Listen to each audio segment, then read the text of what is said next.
इस वीडियो में हम बात करेंगे सुप्रीम कोर्ट के एक बहुत ही अहम फैसले की, जो कि ट्रांसफर पिटीशन के ऊपर है। ये एक फैमिली मैटर था और पति और पत्नी दोनों दूसरे शहर में रहते थे और दोनों ही ये चाहते थे कि पिटीशन उन्हीं की सिटी में ट्रांसफर हो जाए।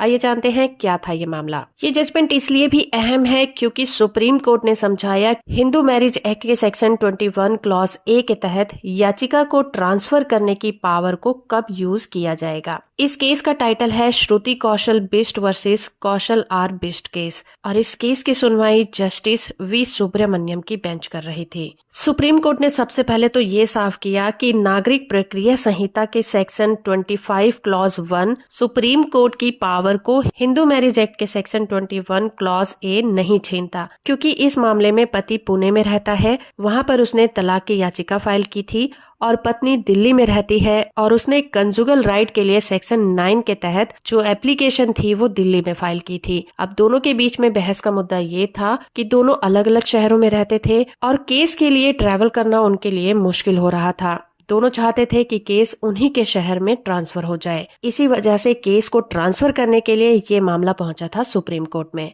सबसे पहले समझते हैं कि हिंदू मैरिज एक्ट का सेक्शन 21 क्लॉज ए क्या कहता है। ये पिटीशन को ट्रांसफर करने की पावर देता है। सेक्शन 21 क्लॉज ए एक नया प्रोविजन है जो मैरिज लॉ अमेंडमेंट एक्ट 1976 के द्वारा जोड़ा गया था। सेक्शन 21 ए के अनुसार एक कोर्ट को अपनी याचिका दूसरी कोर्ट में ट्रांसफर करने की पावर होती है, ताकि अलग अलग जगह पर एक ही केस से रिलेटेड जो एप्लीकेशन लगाई गई हैं वो एक ही जगह पर आ सके और लोगों को बेकार की परेशानियां ना हो। लेकिन सुप्रीम कोर्ट ने कहा कि नागरिक प्रक्रिया संहिता का सेक्शन 25 क्लॉज 1 सुप्रीम कोर्ट की पावर है, जो कि सभी पावर के ऊपर है। उसे सेक्शन 21 ए भी ओवर पावर नहीं कर सकता। पत्नी ने अपने बचाव में कोर्ट में कहा कि उसके पास इनकम का कोई भी सोर्स नहीं है, इसलिए उसकी याचिका को पुणे से दिल्ली में ट्रांसफर कर दिया जाए। पर पति ने कहा कि तलाक के लिए उसने पहले ही याचिका दाखिल की हुई है जो कि पुणे में है, इसलिए सेक्शन 21 क्लॉज ए 2B के तहत उसकी पत्नी की याचिका को ही पुणे में ट्रांसफर कर दिया जाए। क्योंकि सेक्शन 21 ए ये भी कहता है कि जब भी कोई जुडिशियल सेपरेशन की डिक्री या फिर तलाक के लिए डिक्री